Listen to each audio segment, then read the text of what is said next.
Cukup deh.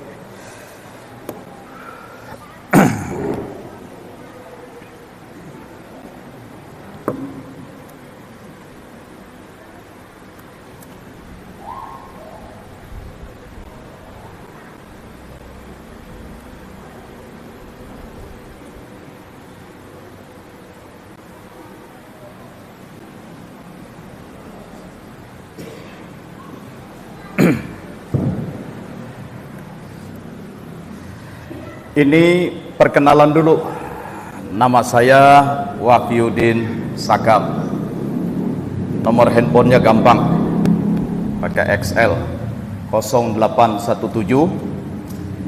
lalu kosongnya 5 kali 44. Saat ini saya sedang diamanahkan menjadi Wakil Ketua Komisi Pendidikan di MUI Pusat, Dewan Pengawas Syariah di Lembaga Amil Zakat, Dompet Duafa dan DPF, juga Dewan Pengawas Syariah di Rumah Sakit Mata, Rumah Sakit Syariah di Serang, Ahmad Wardi.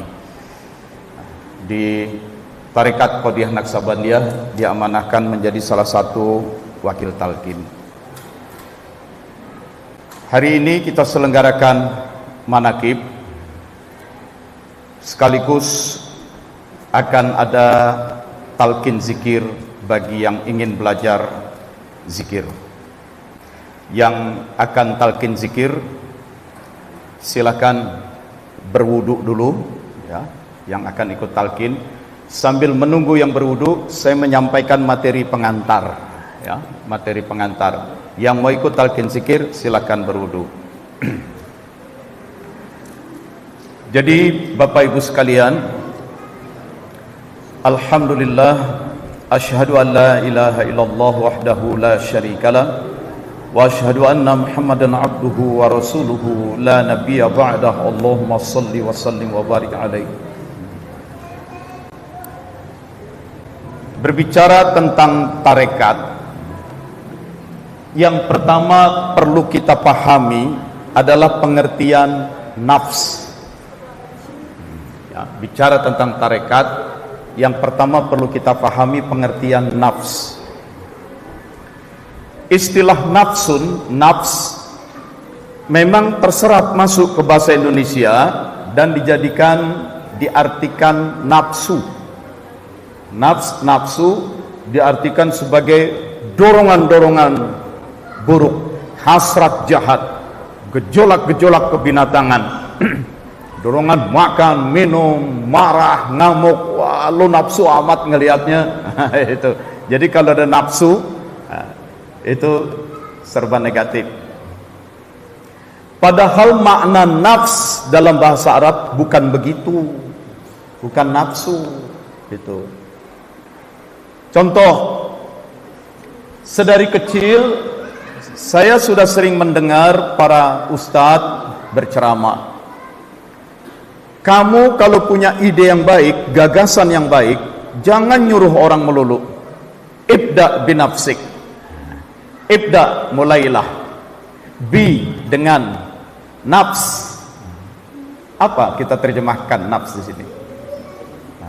Gak mungkin kita bilang mulailah dengan nafsumu, mulailah dengan hasrat jahatmu, mulailah dengan gejolak-gejolak jahatmu. Bukan.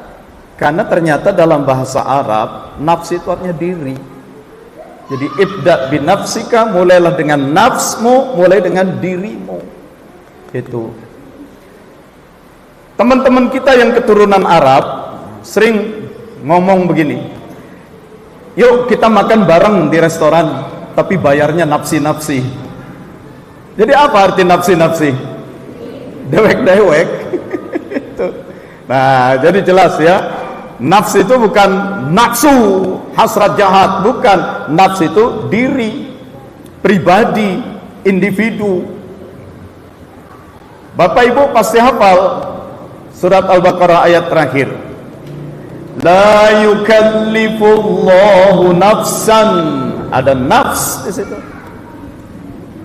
Allah tidak akan memberikan beban kepada nafs, kepada kepada suatu diri, kepada seseorang, kepada satu pribadi. Itu makna nafs. Itu nafsi-nafsi, ingat aja deh, sendiri-sendiri. Itu makna nafs. Ayat lain, ya ayyuhalladzina amanu taqullaha wal tanzur nafsun. Nafs lagi, ketemu lagi nafs. Hendaknya setiap nafs tanzur, mengamati. Setiap nafs, setiap diri, setiap orang, hendaknya setiap individu, setiap pribadi.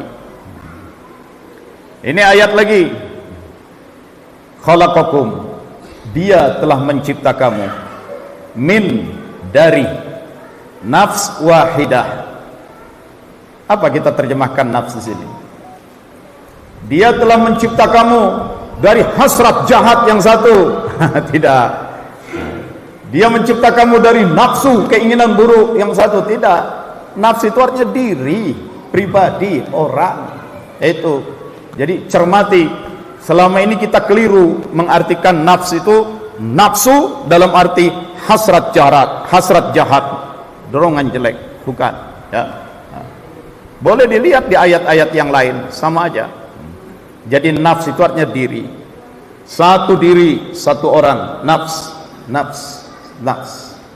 Dua diri, dua orang, nafsani. Kalau orangnya banyak, lebih dari dua, anfus, orang banyak. Orangnya banyak pada mati, mampus. Jadi satu nafsun, dua nafsani. Kalau banyak anfus, banyak tapi mati, mampus. Lain lagi itu, ya. Itulah pengertian nafs. Lalu, jadi yang sering orang bilang di Indonesia, nafsu itu dorongan makan minum, dorongan seks, dorongan kawin, dorongan untuk memiliki, dorongan untuk menguasai, untuk menaklukkan. Itu apa dong bahasa Arabnya? Yang di bahasa Indonesia disebut nafsu, dalam bahasa Arab itu disebutnya al-hawa. Nah, orang kalau ngikutin hawa, makan ini, makan itu, halal, haram, hantam. Dia ngikutin hawa, maka yang rusak dirinya, nafsnya. Maka di Indonesia digabung hawa nafsu. Gitu. Hawa itulah dorongan-dorongan badaniah. Dan kalau kita memperturutkan hawa, dorongan-dorongan lahiriah, kepengen makan, semua dimakan. Kepengen minum, apa aja diminum. Kepengen kawin, di mana aja. Kalau kita ngikutin hawa, yang rusak nafs diri kita. Maka di Indonesia sering disebut hawa nafsu. Tapi karena dianggap kepanjangan, orang menyingkat jadi nafsu aja. Lu nafsu amat ngelihatnya. Padahal dengan dibilang nafsu malah salah. Itu nafs itu artinya diri. Itu. Nah, ya, hawa. Bagi Bapak Ibu yang pernah belajar bahasa Arab, tentu tahu kamus Lisanul Arab. Istilah hawa atau ahwa atau inhawa. Hawa arti dasarnya, arti harfiahnya adalah jatuh, sakoto, jatuh. Apa itu jatuh? Jatuh itu kan kecenderungan ke bawah. Nah, maka disebut hawa artinya hasrat rendah. Disebut hawa artinya selera rendah. Disebut hawa artinya basic instinct, bahasa Inggrisnya. Basic, dasar, yang namanya dasar di bawah. Insting, naluri. Basic instinct, naluri dasar. Naluri dasar binatang apa? Makan, minum, tidur, kawin, menguasai wilayah. Nah, itulah hawa. Naluri dasar manusia apa? Makan, minum, kawin, berkuasa. Itu. Jadi makna hawa itu artinya selera rendah. Hawa selera rendah, hasrat rendah, basic instinct. Yang kalau hawa diikuti, maka nafs diri kita celaka, rusak. Itu hawa yang merusak nafs. Maka di Indonesia sering disebut hawa nafsu. Itu. Meskipun dalam bahasa Arab tidak ada istilah hawa nafsu, itu cuma buatan Indonesia. Dalam bahasa Arab, hawa ya hawa sendiri, nafs ya nafs sendiri, tidak pernah diidhofahkan satu sama lain. Kita lihat, ya. Lihat ayat Quran. Wan najmi, demi bintang, idza hawa, ketika sudah hawa. Tuh bintang malam tuh terang, makin menjelang sahur makin turun ke arah barat. Hawa itu turun, lungsur. Makna hawa itu turun, jatuh. Maksud ayat menjelang subuh ketika lungsur itu. Nah, ya kan kalau agak sore jam-jam 10 kita lihat tuh bintang timur. Nah, itu nanti turun. Karena itu dalam Quran dikatakan tattabi'ul hawa, kalian ikuti al-hawa. Apa itu hawa? Dorongan-dorongan biologis, dorongan-dorongan dasar kebinatangan, makan, minum, kawin, tidur, berkuasa, menaklukkan, itu hawa. Jangan ikuti al-hawa. Dan tidak ada ayat berbunyi fala tabi'un nafsa, jangan ikuti nafsu, enggak ada. Jadi yang bahaya itu bukan nafs. Nafs itu diri, yang bahaya itu hawa. Memang di Indonesia suka digabung hawa nafsu, tapi dalam bahasa Arab tidak ada itu. Hawa ya hawa, nafs ya hawa, nafs beda ya. Oke. Lagi ayat lain. Wala tuti', jangan engkau taati man aghfalna qalbahu an zikrina, orang yang goflah, orang yang lalai kolbunya dari berzikir kepada kami. Jangan ikuti orang yang lalai berzikir, sebab orang yang lalai berzikir wattaba'a hawahu, dia adalah orang yang mengikuti hawanya. Orang kalau sudah lupa zikir, lupa Allah, dia hidup semata-mata mengikuti hawa, mengikuti dorongan-dorongan lahiriah kebinatangannya. Kalau lupa Allah, makan semua dimakan, gaya hidupnya 3H, halal, haram, hantam. Nah itu. Terus ada H yang keempat, hancur. Itu. Ya. Lihat lagi ayat lain. Wala tattabi'il hawa, jangan engkau perturutkan, jangan engkau ikuti al-hawa. Jadi tidak ada ayat berbunyi wala tattabi'in nafsa. Yang bahaya bukan nafs, tapi hawanya itu ya. Pak, kalau kita nyebut hawa, orang kagak ngerti ntar. Kita sebut nafsu, keliru. Nah, jadi gimana supaya tidak salah tapi juga tidak keliru? Sebut aja hawa nafsu. Hawa yang merusak nafs. Kalau kita sebut nafsu, keliru. Bukan nafsu itu, nafsu diri. Kita sebut hawa, orang nggak ngerti, belum terbiasa. Kecuali yang udah belajar bahasa Arab, ya udah sebut saja hawa nafsu. Nah itu, ya. Nah, ini ayat yang banyak ustadz sering keliru menjabarkannya. Wa amman, dan adapun orang khawfram, tingkat keagungan Tuhannya, dia takut Allah maha besar, maha mulia, maha agung, maha hebat, maha dahsyat, maha mengetahui. Dia merasa dirinya kecil. Orang yang seperti itu wanahan nafsa, maka dia akan naha itu artinya mencegah. Bahasa Indianya apa? Nehi. Yang suka nonton film India ketahuan ya. Benar, orang India bilang nehi mungkar, Arab bilang nahi mungkar, itu karena Arab dengan India nggak jauh. Gitu. Nafsa naha, mencegah, nafs diri mencegah diri. An dari, anil hawa dari hawa, menahan nafs, menahan diri, mencegah diri dari hawa, jangan ngikutin hawa. Saya tanya, jadi dari ayat ini yang dianggap bahaya nafs atau hawa? Hawa. Tapi coba dengerin Ustadz kalau lagi ceramah, dia bahas ayat ini, wa nahan nafsa anil hawa. Ibu-ibu dengar ayat wa nahan nafsa, kita harus nahan nafsu, tahan nafsu kita, jangan diumbar. Nafsu itu sumber celaka, nafsu itu sumber azab. Seakan-akan yang bahaya nafsu, padahal menurut ayat ini anil hawa, kendalikan nafs dari hawa. Yang bahaya itu hawa, bukan nafs. Oh, jadi keliru itu Ustadz? Ya keliru lah.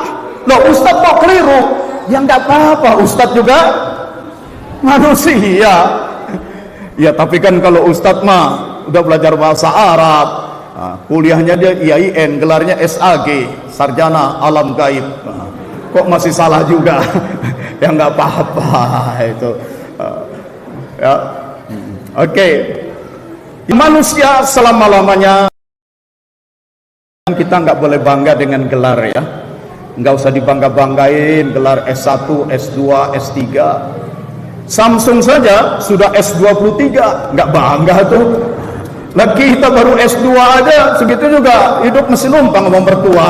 Jadi nggak usah sombong ya. Samsung S23 itu. Baik. Jadi makin jelas perbedaan nafs dengan hawa. Itu ya. Cuma di Indonesia karena udah salah kaprah, kita sebut hawa, orang nggak ngerti. Kita sebut nafsu, lu jangan nafsu dong, sabar lu jangan nafsu. Jadi keliru, karena nafsu itu artinya diri. Kita sebut aja deh hawa nafsu. Itu hawa yang bisa merusak diri ya. Baik, apa saja hawa? Hawa itu dorongan makan minum. Itu maka kita dilatih bulan Ramadan. Jadi serakah itu, doyan makan minum, ngemil nggak berhenti-berhenti, itu karena dorongan hawa. Iya. Terus ada yang bilang, pantesan kaum hawa pada gembrot-gembrot. Loh, kaum hawa yang mana? Nah itulah keturunannya Siti Hawa, istrinya Nabi Adam. Beda. Kalau istrinya Nabi Adam, nih lihat tulisannya, pakai hak kecil, Hawa. Ini istrinya Nabi Adam. Yang sedang kita bahas pakai hak besar, hawa. Makanya ngaji yang bener loh tong, supaya bisa bedain hak besar dengan hak kecil ya. Itu mana hawa, mana hawa. Itu ya. Ya, soal makhraj itu penting ya. Alhamdu beda dengan alhamdu. Ha, alhamdu ya. Ini orang alim banget. Alim itu artinya sadis. Lain dengan pakai ain, alim itu artinya ilmunya mendalam. Alima mengetahui, ilmun ya ilmu, alim alim ilmunya mendalam. Tapi kalau alim itu sadis, kejam. Ya. Dia orangnya alim. Emang alim. Rajin ngaji tapi yang mertua mempelit banget. Itu alim ya. Tapi kalau ilmu mendalam, alim. Coba Bapak Ibu sebut. Alim. Jangan alim. Tuh, nyebutnya aja masih susah, gimana jadi alimnya gitu. Biasanya ada juga yang meleset, alim jadi ngalim, nggak apa-apa. Alhamdulillahi rabbil ngalamin. Sah, mau berapa kali dia ngalamin sah. Kenapa? Karena memang aslinya begitu. Itu ya. Loh, boleh tuh Pak. Ya kalau memang aslinya susah dibuat-buat, susah dibetulin bagaimana? Ya. Saya dulu punya guru lulusan Gontor tahun 42. 42 dia lulus pesantren Gontor. Dia di Rawamangun. Udah tua, 70 tahun, jago nahwu shorof. Kalau dia ngimamin sholat, alhamdulillahirabbil alamin. Kalau mimpin doa, Allahumma sholli ala sayyidina Muhammad. Orang suka ketawa. Saya bilang jangan, itu aslinya dia. Itu kalau asli nggak apa-apa. Ya. Loh, orang Mekah orang Makkah, orang Yaman itu susah loh nyebut huruf qaf, ko. Qala yaqulu, mereka baca qala yaqulu. Ya kan? Al-Quran, mereka baca Al-Quran. Itu. Saya baru pulang umrah 2 minggu lalu. Di Mekah ketemu orang-orang agullak. Dia ngomong sama temannya, agullak. Aqulu laka. Tapi qafnya dibaca G. Agullak. Itu. Nah, itu kalau Mekah Yaman begitu, selatan. Kalau Mesir, jim, huruf jim, mereka baca G. Nama presiden mereka dulu Jamal Abdul Nasir, dibacanya Gamal Abdul Nasir. Itu ya, Jamal panjang, artinya ganteng, mereka baca Gamal. Tapi kalau dibaca pendek Jamal, dia baca Gamal. Itu yang masuk ke bahasa Inggris jadi camel, onta. Itu. Maka kalau punya teman namanya Jamaluddin, Anda harus panggil panjang. Jamal, ganteng, sini kamu. Dipanggilnya pendek, mal, sini mal, tak ontak sini tak. Jamal tuh ontak, tapi kalau Jamal ganteng. Itu ya. Jadi manggil si Jamal, panggilnya harus panjang. Kasihan kalau panggil pendek. Nah, itu Mesir. Itu Syam, Palestina, Jordania, Syria, apa satu lagi? Lebanon. Itu kalau bunyi A di ujung kalimat dibaca E. Ya. Nama Perdana Menteri Palestina itu Ismail Haniyah. Tulisannya Haniyah. Mereka baca Ismail Haniyeh. Teman saya orang Jordan, siapa namamu? Salame. Salamah dibaca Salame. Siapa qori di Indonesia yang napasnya terkenal panjang? Muammar. Dulu suka kasih contoh di televisi. Wadduha. Orang kaget, kok wadduha? Wallaili idza saja.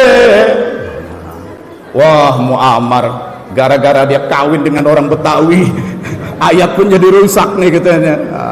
Bukan, memang begitu bacaan orang negeri Syam. Kan bacaan Quran ada paling tidak 7 macam, qiraah sab'ah. Ya, wadduha wal laili idza saja ma wadda'aka rabbuka wa ma qala. Boleh. Sama dengan Maroko. Beberapa tahun lalu saya di Maroko naik taksi. Sopir taksi karena menjelang hari Jumat setel radio dari RRI-nya Maroko. Dia baca Alif Lam Re. Di situ saya, kok Alif Lam Re? Saya ketawa. Emang begitu mereka baca. Pas sampai di Marrakesh, kita sholat di Masjid Agung itu maghrib, imamnya baca wadduha wal laili idza saja. Saya bilang, bener kan? Emang begitu bacaan sini. Itu baru bacaan, belum bagi tulisan. Kemarin di medsos ribut, awas Quran palsu. Ada fotonya, lihat huruf qaf, tapi mestinya qaf, tapi titiknya 1. Itu Quran Maroko. Jadi kalau Bapak bawa Quran dari Maroko di sini, buka qaf itu titiknya 1. Bukannya fa, kalau fa nggak pakai titik. Nah, jadi tulisan bisa beda, bacaan bisa beda, ya boleh. Itu yang tidak berubah itu maknanya. Begitu. Oke, itu ilustrasi ya. Jadi pahamlah bahwa nafs artinya diri pribadi. Itu.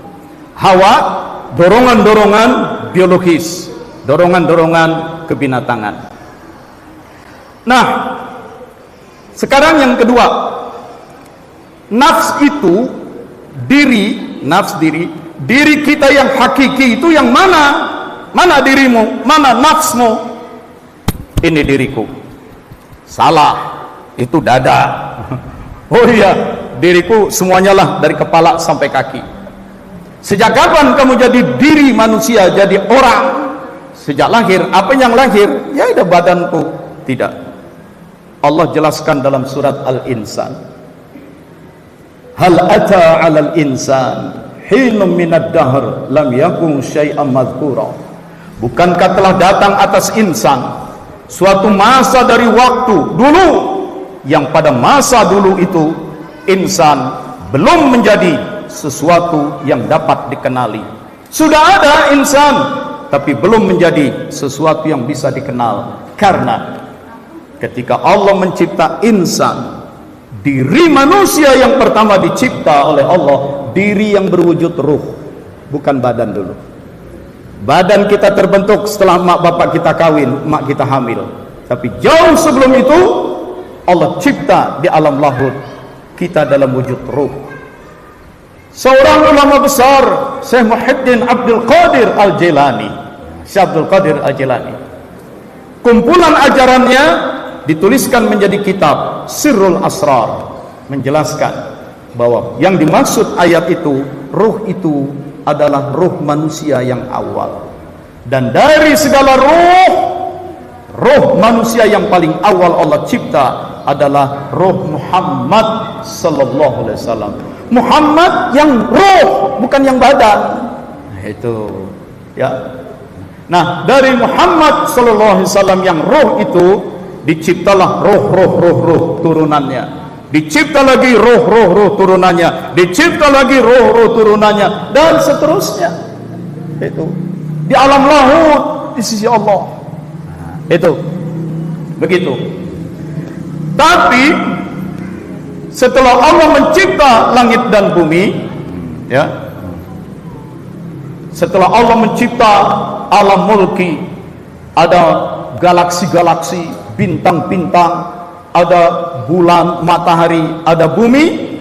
Lalu Allah kumpulkan malaikat, inni ja'ilun fil ardi khalifah, aku akan menjadikan di bumi ini ada khalifah. Siapa yang disiapkan menjadi khalifah? Manusia. Tapi itu manusia masih di alam lahud dalam wujud ruh. Iya, mereka bakal diturunkan ke muka bumi. Dan yang pertama diturunkan ke muka bumi adalah ruh Adam alaihissalam. Yang pertama dicipta ruh Muhammad sallallahu alaihi wasallam. Tapi dari segala manusia rohania, yang pertama diturunkan ke muka bumi adalah ruh Adam alaihissalam. Bagaimana proses diturunkannya? Dalam beberapa kitab tafsir dijelaskan.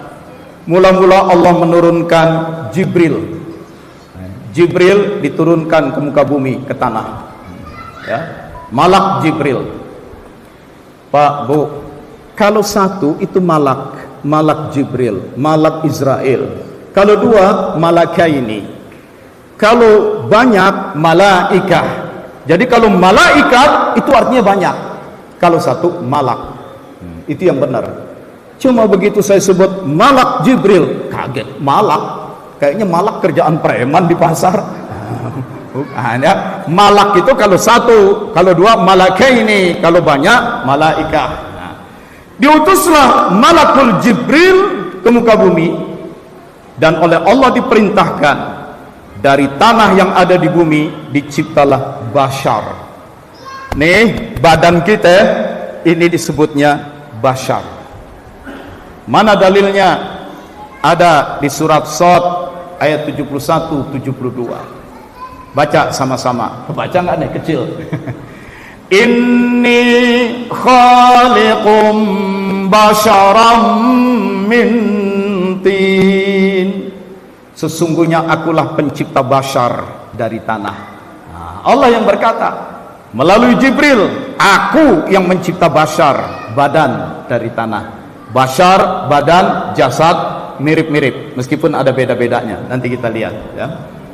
Setelah dicipta bashar dari tanah, ayat berikutnya surat Shad ayat 72. Fa idza sawaituhu, kalau itu bashar sudah sempurna, wa nafakhtu fihi, lalu kutiupkan ke dalamnya min ruhi, sebagian dari rohku. Lalu kutiupkan ke dalamnya sebagian, salah satu dari roh-roh ciptaanku, roh-roh koleksiku. Manusia yang ruh sudah dicipta banyak di alam lahut, tapi turun ke bumi nunggu giliran. Nah, yang pertama diturunkan, Allah siapkan basar badan, Adam diturunkan.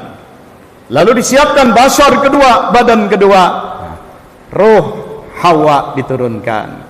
Basar Adam, basar Hawa kawin, terbentuklah janin, basar baru, roh turunkan, sampai akhirnya pas ibu kita mulai hamil, terbentuk janin, kita pun dapat giliran diturunkan masuk ke dalam janin, ke dalam basar. Itu ya, terlahirlah keluar barang roh yang sudah masuk menyatu dengan basar, lalu terlahir keluar, lalu tumbuh besar, badannya tumbuh besar sampai nanti menua. Kalau badan tuh begitu, dari bayi, anak-anak, remaja, dewasa, terus kalau udah makin tua gimana badan?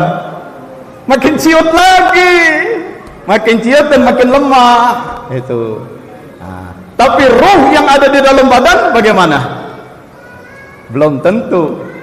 Ada orang yang seiring dengan tubuhnya bertambah dewasa, maka ruhnya bertambah dewasa, bertambah matang, bertambah sabar, bertambah penuh pengertian.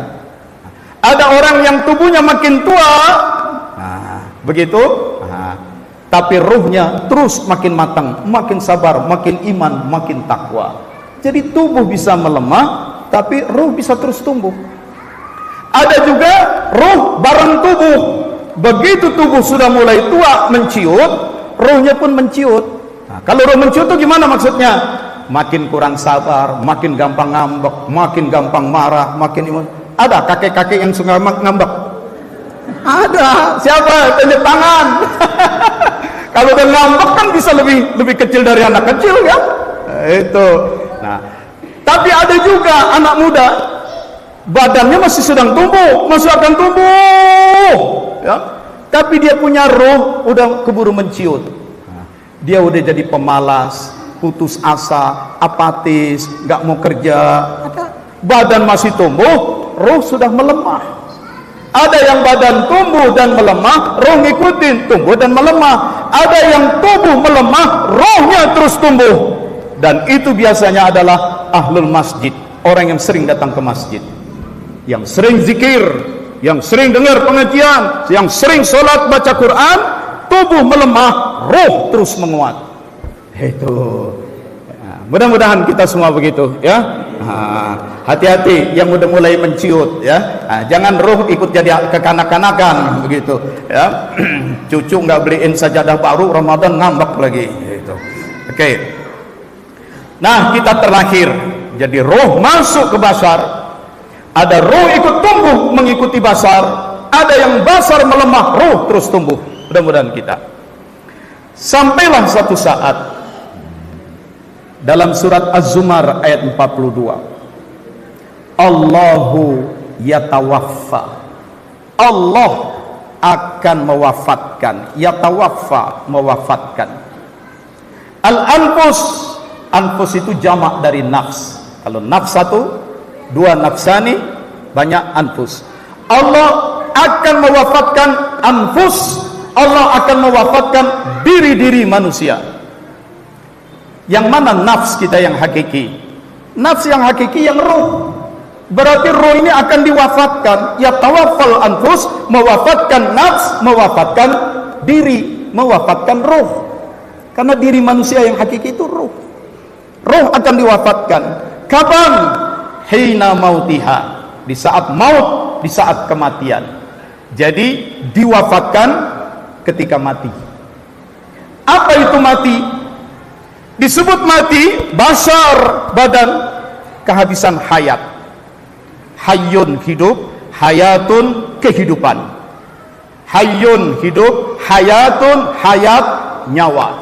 Sepanjang hayat masih dikandung badan. Nah, kalau hayatnya, hayyunnya habis, hayat habis, nyawa habis, tenaga habis, mati. Basar mati. Begitu basar mati, bagaimana dengan ruh? Ruh dicabut, dikeluarkan, itulah wafat. Lihat gambarnya. Begitu Bashar mati ambruk, ruh dicabut keluar, diwafatkan. Jadi beda mati dengan wafat. Kalau mau catat boleh. Surat Az-Zumar ayat 42 membedakan mati dan wafat. Mati itu badan. Kalau badan nggak lagi bertenaga, blok, mati. Apa itu wafat? Ruh dikeluarkan, itu wafat. Catat ini ayat. Dan saya kutip sepotong. Kalau mau mendalami silakan seluruh ayat dibahas. Tapi ada juga orang yang diwafatkan sebelum mati. Sambungan, wallati lam tamut, dan untuk orang yang belum mati diwafatkan juga fi manamiha, di saat tidurnya. Jadi ketika kita tidur sebenarnya ruh dikeluarkan, diwafatkan. Badan mati dong? Kagak, badannya nggak mati, nyawanya masih ada, dia tidur, napas masih ada, aliran darah masih ada, tetapi jiwa dikeluarkan. Nah, itu. Nah, catat lagi, ini kan banyak ustadz sini.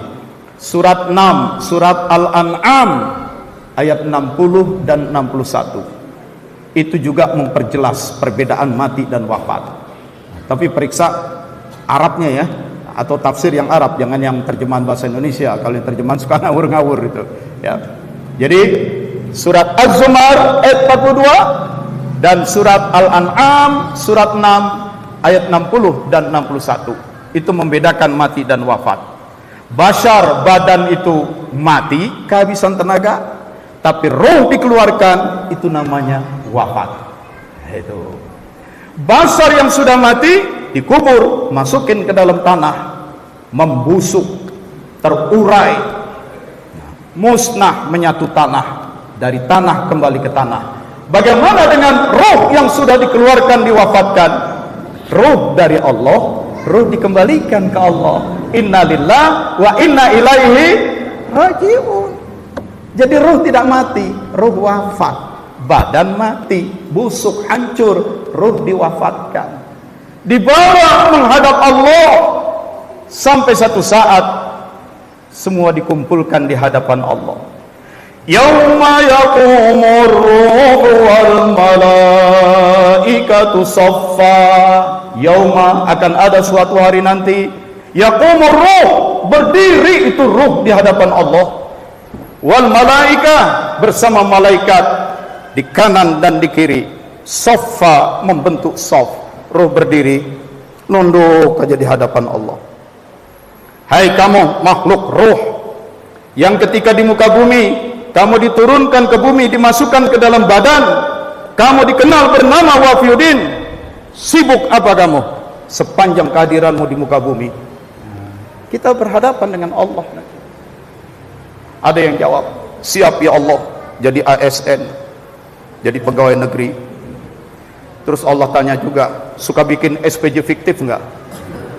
Kaget tuh pegawai negeri, sangkain udah beres sama inspektorat, masih diperiksa SPJ itu. Apalagi yang 300 triliun tuh. Itu sangkain udah beres, gak beres itu ya. Nah, ruh menghadap Allah. Ngapain kamu di muka bumi? Siap ya Allah, sibuk chatting. Biasanya emak-emak tuh. Sibuk chatting, malaikat senggol. Habis paket berapa tiap bulan? Anak lu kagak kasih makanan bergizi, habis dibuat paket internet katanya. Nah, itu. Yauma, ketika roh sedang menghadap Allah itu nanti, la yanfa'u malun wala banun, tidak ada manfaat harta maupun keturunan. Harta tidak terbawa, keturunan tidak terbawa, illa man atallaha biqalbin salim, kecuali roh yang menghadap Allah membawa qalbun salim. Maka sekarang kita akan masuk membahas tentang qalbu. Jadi yang pertama tadi kita bahas apa? Nafs dan hawa, perbedaan nafs dan hawa ya. Yang kedua kita bahas tentang nafs, diri. Diri kita yang hakiki adalah roh yang dimasukkan, disatukan dengan bashar, badan ya. Yang pertama nafs dan hawa, Yang kedua, nafs yang berwujud ruh disatukan dengan bashar. Itu disatukan dengan bashar. Maka supaya mantap, saya masuk bahas ini dulu. Wa nafsin wa ma sawwaha, wawunya waw qasam. Wa nafsin, demi nafs. Apa artinya? Demi diri. Diri yang mana? Diri manusia yang hakiki adalah diri yang berwujud ruh. Ruh bahasa Arab, bahasa Indonesianya jiwa. Maka jangan heran, wa nafsin sering diterjemahkan demi jiwa. Itu ya. Wa nafsin, demi jiwa. Sebenarnya nafs itu diri, demi individu, demi orang. Orang itu yang mana? Yang hakiki, orang yang dalam wujud jiwa, dalam wujud ruh. Wa nafsin, demi diri yang berwujud ruh. Wa ma sawwaha, dan segala hal yang menyempurnakannya. Jadi diri yang berwujud ruh itu belum sempurna, belum. Dan segala hal yang menyempurnakannya. Dengan apa dia jadi sempurna? Setelah disiapkan bashar, ruh disatukan dengan bashar, jadi sempurna. Itu ya, begitu pemahamannya. Demi diri yang berwujud jiwa, ruh, wa masawwaha, dan segala hal yang menyempurnakannya, yaitu bashar. Kalau basharnya mati, ruh dicabut keluar, wafat. Basharnya dikubur, hancur. Ruh tidak mati, tidak hancur, menghadap Allah, membawa kolbu. Nah, sekarang masuk kolbu. Apa itu kolbu? Kolbu ada dua dalam bahasa Arab. Bashar, badan, memiliki kolbu. Ruh, jiwa, juga memiliki kolbu. Mana kolbunya badan? Ini hadisnya. Kita udah sering ngaji dari kecil. Wa inna fil jasadi mudghah. Di dalam jasad, di dalam badan ada segumpal daging. Kalau gumpalan daging itu baik, baiklah jasad seluruhnya. Kalau gumpalan daging itu rusak, rusaklah jasad seluruhnya. Itu gumpalan daging apa? Ala wahyal qalbu. Gumpalan daging itu adalah kolbu. Jadi jelas menurut hadis ini, yang dimaksud kolbu adalah gumpalan daging, mudghah, bagian dari badan. Sekarang saya tanya, yang dimaksud kolbu dalam hadis ini, kita di Indonesia menerjemahkannya apa? Itu kolbu. Hati. Di mana letak hati? Dada sebelah kanan, bagian bawah. Ini tulang rusuk. Di belakang tulang rusuk ada hati. Nah, nih gambarnya. Bahasa Inggrisnya liver. Apa tugasnya? Menyaring darah. Darah masuk ke liver, difilter. Kalau ada racun, zat partikel bebas, ada virus, kuman, bakteri, nah, itu disaring, difilter oleh hati. Dan hati, liver, bahasa Arabnya apa? Bahasa Arabnya adalah kibdun, bukan kolbu. Jadi siapa yang menerjemahkan kolbu, hati, keliru ya. Jadi di madrasah disebutnya kibdun. Kalau di Mesir ditaknis, dimuannaskan menjadi kibdah. Itu. Saya ceramah di Mesir, mahasiswa kata Al-Azhar, saya sebut kibdah, pada ketawa. Itu. Kenapa? Karena mereka mahasiswa kos, itu kalau sehari-hari datang ke pasar nyari tempat penyembelihan kambing. Biasanya orang Mesir, kambing disembelih, diambil dagingnya, pahanya, apa segala macam, jeroan dibuang. Anak-anak kita ambilin hatinya, bawa pulang ke rumah, digoreng. Saya hati, ya. Mertua saya sekolah di Belanda dulu, kos sama teman-temannya, datang ke pasar, jual kambing, iya, nah, itu. Terus saya mau beli hatinya, berapa? 2 kilo. Yang jual orang Belanda, tanya, emang kamu punya anjing berapa banyak? Di Eropa, sapi, kambing yang dimakan itu cuma daging paha, daging khas, daging ini. Jeroan, semua isi perut termasuk hati, itu makanan babi. Kita di sini usus saja kita makan ya. Yang paling enak kan makan sop yang ada anduknya kan. Itu jeroan kita makan. Oke. Jadi hati itu kibdun, ya, kibdatun. Orang-orang Arab keturunan Yaman yang ada di Indonesia biasanya menyebutnya kabid. Kabid. Saya di pasar Tanah Abang beli kambing buat akikah anak yang jual keturunan Arab. Udah saya bayar, saya sembelih. Terus saya minta dia yang beresin, kelupas kulitnya, potong daging. Dia nanya, ngagetin, "Ustaz, ini kabitnya ente mau jadiin satu dengan daging?" Nah, di karung. "Ustaz, ini kabitnya." Saya kaget, kabit di kantor saya, kabit kepala bidang. Saya ejak dulu, dia sebut kabit berarti kaf ba dal. Oh, kibdun, kibet, liver, hati. Jadi hati bukan kolbu, hati itu kibdun, kibdah. Kolbu itu apa? Kolbu itu adalah jantung. Salah lagi kita, ya.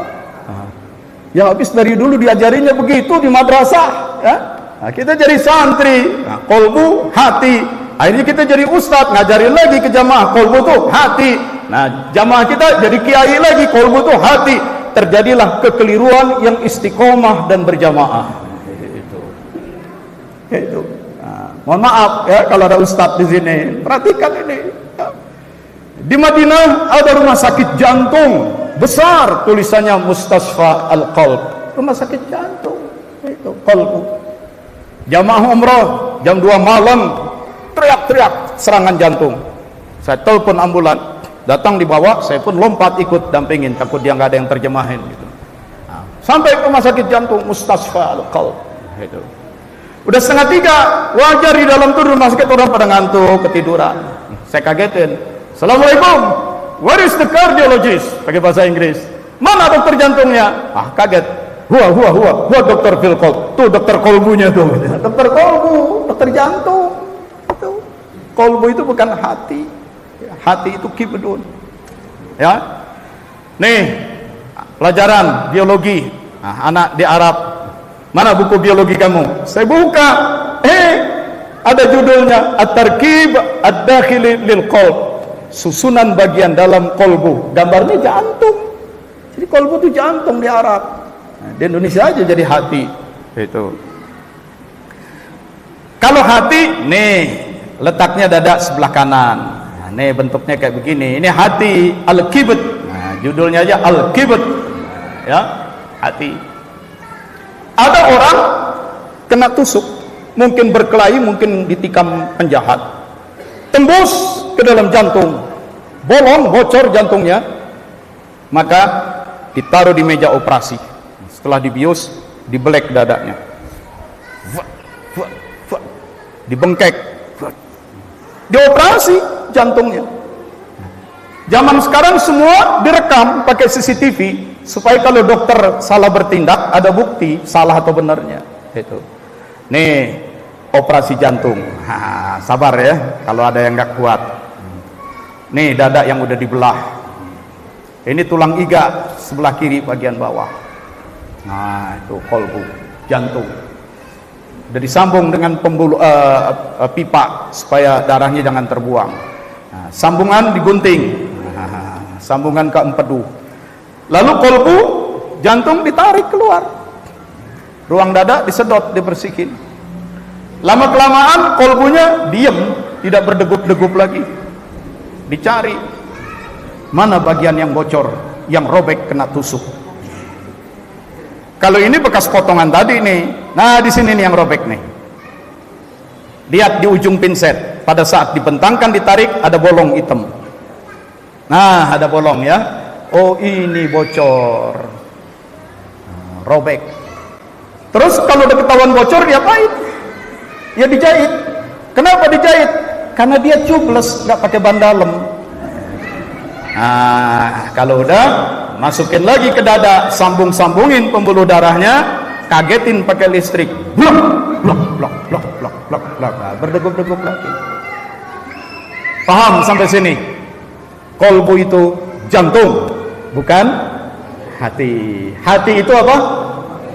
Kibdun atau kibdatun atau kibdah atau kabid, pokoknya kaf ba dal itu ya. Jadi basar badan ada kolbunya, jantung di tengah dada agak miring ke kiri. Itu ya, kolbu. Basar ada kolbu. Roh. Roh bagaimana bentuk roh? Yang nggak tahu, roh itu gaib, abstrak. Tetapi pusatnya roh, intinya roh juga disebut kolbu. Jadi ada kolbu yang kedua. Illa man atallah biqalbin salim. Roh datang menghadap Allah, tidak ada lagi manfaat harta dan keturunan kecuali roh yang membawa kolbun salim. Kolbu. Nah, ini kolbu adalah inti, pusat daripada roh. Karena itu dalam Quran sering disebut lubbun. Lub artinya inti. Ya. Bapak lihat pohon tumbang. Pohon itu kan batangnya melingkar. Benar. Bagian luar kulit, di bawah kulit ada getah, di bagian dalamnya serat-serat kayu, kambium. Bagian tengah coklat tua, kehitaman. Kan batang pohon gitu ya. Ada orang Arab kita lewat, ini apa nih dalam bahasa Arab? Bagian tengah yang coklat tua. Ada lub. Inilah lubbun. Lub artinya inti, pusatnya, tengah-tengahnya sesuatu, sentralnya. Istilah lubbun jamaknya adalah albab. Jadi lub jamaknya albab. Kenapa nih? Hilang.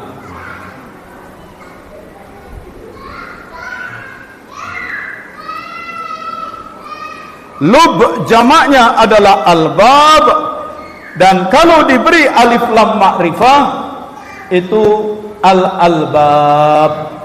Dari istilah al-albab itulah muncul istilah ulil albab.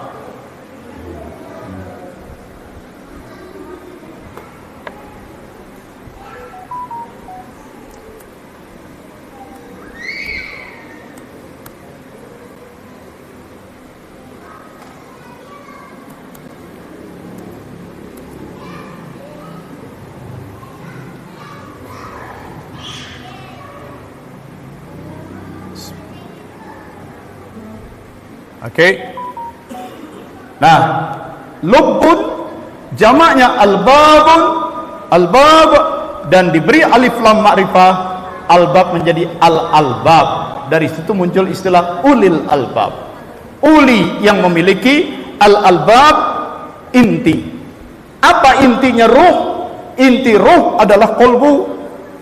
Ada enggak keterangan lain? Ada hadis riwayat Ibnu Majah. Innal mu'min, sesungguhnya orang beriman. Orang beriman kolbunya bersih. Iza aznaba, tapi di saat dia berdosa, ketika dia dendam, ketika dia marah, ketika dia dengki, pada saat dia berdosa, kanat nuktatun sauda, terbentuklah bercak-bercak hitam, kotoran-kotoran hitam, fi kolbihi, di dalam kolbunya. Jadi kolbu orang beriman yang bersih, tapi kalau sudah mulai berdosa, terbentuk nuktatun sauda, bercak-bercak hitam. Makin banyak dosanya, makin banyak kotoran hitam, seluruh kolbunya menghitam. Kolbu yang hitam karena banyak dosa mana? Bukan kolbu fisik, jantung. Karena itu orang jahat sekalipun, saya udah tanya pada dokter bedah jantung, biar penjahat sekalipun kolbunya, jantungnya merah. Ya, ini kolbu badan, biar jahat nggak hitam. Tapi yang hitam karena jahat itu adalah kolbu rohani. Nah, kolbu rohani itu bahasa Indonesianya hati nurani. Jangan, wah kepanjangan Pak, kita sebut hati saja. Hati, liver, kibdun, malah salah. Maka sebut hati nurani. Itu nggak usah disingkat-singkat. Apalagi disingkat jadi Hanura. Itu ya. Nah, orang Jawa ada sini, orang Jawa. Orang Jawa, orang Bali, orang Sunda punya istilah pas. Apa itu kolbu? Kolbu yang ruh, manah. Nih uangnya, nggak mau, ini uang hasil judi. Kenapa? Di dalam diri saya ada yang menolak. Apa yang menolak? Ing dalam manah kulo. Nah, di dalam manah menolak. Kenapa manah menolak? Karena di dalam manah, di dalam kolbu ada iman, di dalam kolbu ada akhlak, di dalam kolbu ada rasa malu, di dalam kolbu ada perasaan, di dalam kolbu itulah potensi-potensi rohaniah, potensi-potensi kejiwaan adanya di dalam kolbu. Ya, orang Jawa menyebutnya manah, ya, Sunda menyebutnya manah, Hegar manah, bukan maneh. Kalau maneh lagi ribut tuh, ya, Ridwan Kamil semua. Orang Batak menyebutnya roha, agak mirip ruh. Maka ada perusahaan farmasi namanya Dosni Roha. Itu. Kok Pak Wafidin tahu bahasa Batak segala? Karena istri saya yang kedua orang Batak. Itu. Ibu-ibu udah istri kedua. Tenang Bu, istri mah cukup satu, ya. Satu di Jakarta, satu di Medan. Itu. Orang Dayak menyebutnya Otin Ausol. Orang Bugis, ayo orang Bugis sini. Ini Nawa Madeceng. Orang Makassar menyebutnya Ati Macinong. Nah, itu. Jadi istilah beda-beda. Orang Cina Bangka Belitung, temannya Ahok menyebutnya Yongsim. Apa itu? Dia adalah pusat dari jiwa kita, pusat dari roh kita, pusat dari diri kita, yang di dalamnya ada iman, ada kejujuran, ada sabar. Itulah kolbu. Oke. Kesimpulan. Jadi Bashar, badan, ada kolbunya. Roh, jiwa kita yang hakiki, roh juga ada kolbunya. Begitu roh dimasukkan ke dalam bashar, roh menyatu dengan semua sel-sel darah daging. Roh menyatu dengan badan, kolbunya roh menyatu dengan kolbunya badan. Oleh sebab itu orang-orang tarekat, orang-orang soleh, kalau dikatakan zikir kolbi, zikirlah dengan kolbu, langsung mereka tek, nunduk, tidak ke tengah dada, tapi arah ke kiri sedikit, ke arah jantung, karena di dalam jantung ada kolbu ruh. Itu. Kenapa itu penting? Surat Al-Anfal ayat 24. Wa'lamu annallaha yahulu bainal mar'i wa qalbi. Sesungguhnya Allah berkomunikasi dengan manusia melalui kolbu yang di dalam jantung itu, kolbunya ruh. Hubungan manusia dengan Allah itu melalui kolbu. Ya. Banyak orang badannya dekat ke Ka'bah, dada ditempelin di Ka'bah, di Multazam, tetapi kolbunya tidak dekat ke Allah. Itu. Lagi pula memangnya untuk dekat ke Allah harus ke Ka'bah dulu? Kalau untuk dekat ke Ka'bah harus ke Ka'bah dulu.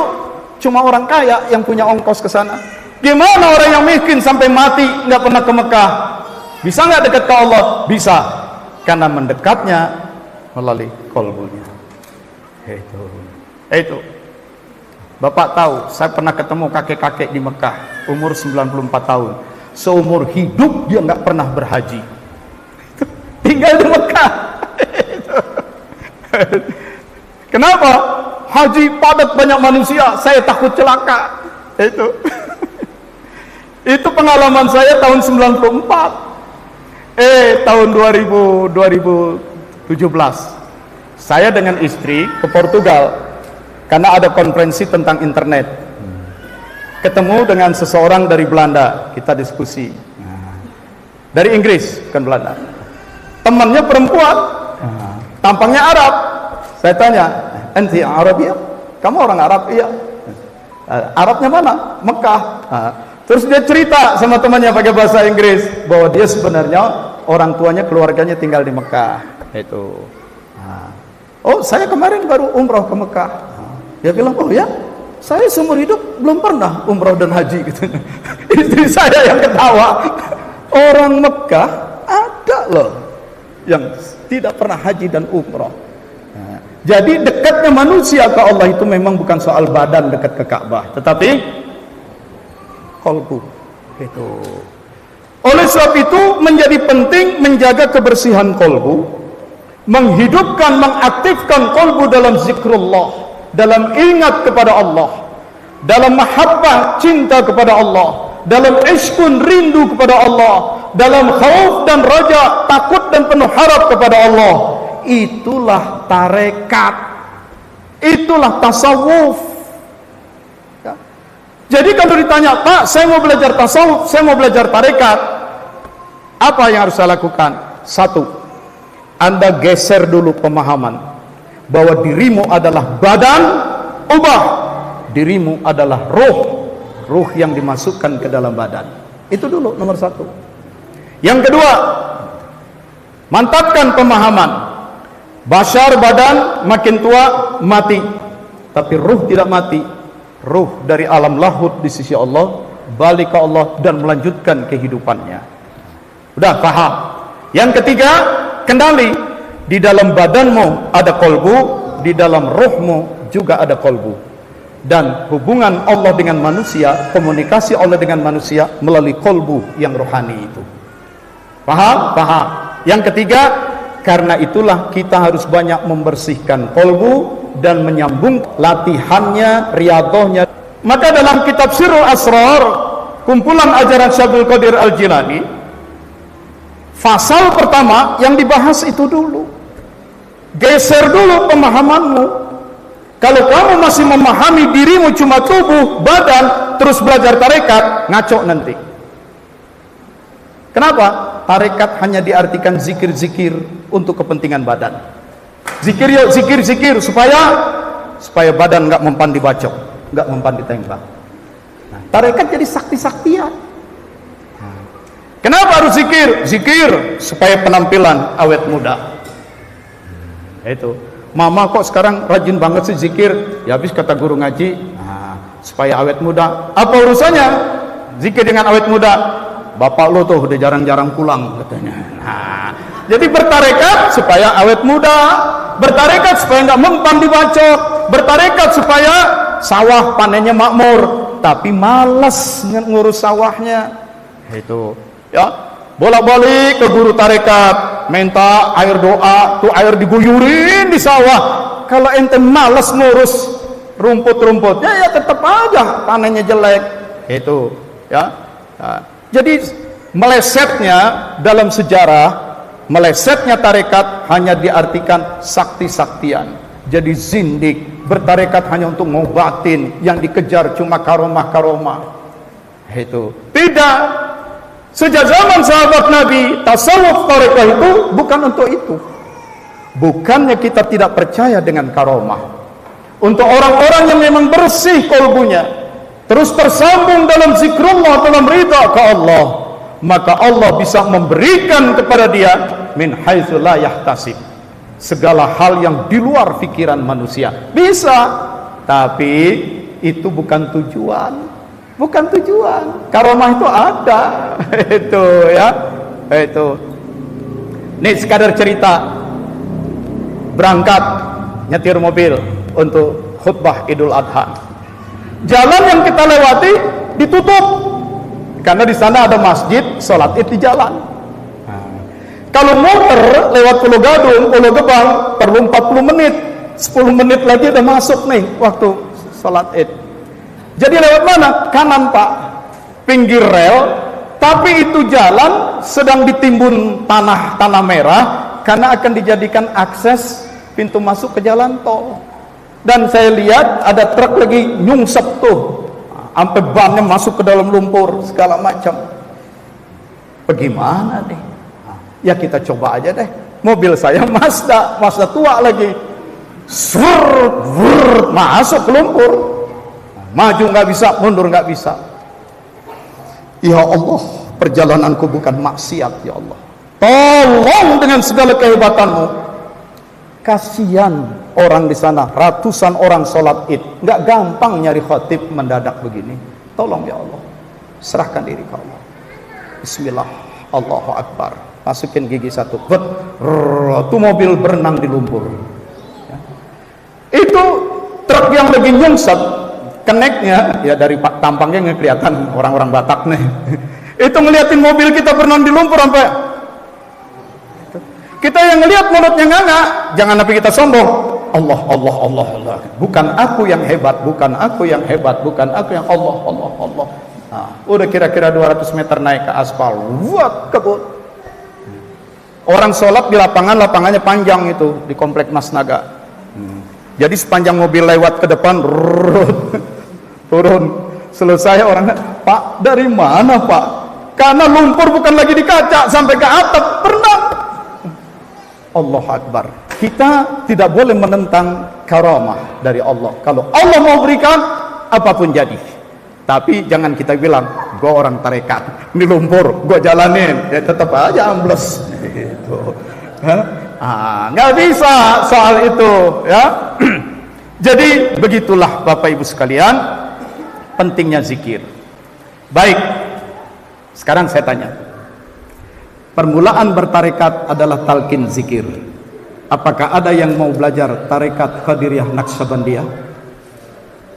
Kalau mau, saya akan sampaikan talqin zikirnya. Bersedia? Penuh kesungguhan?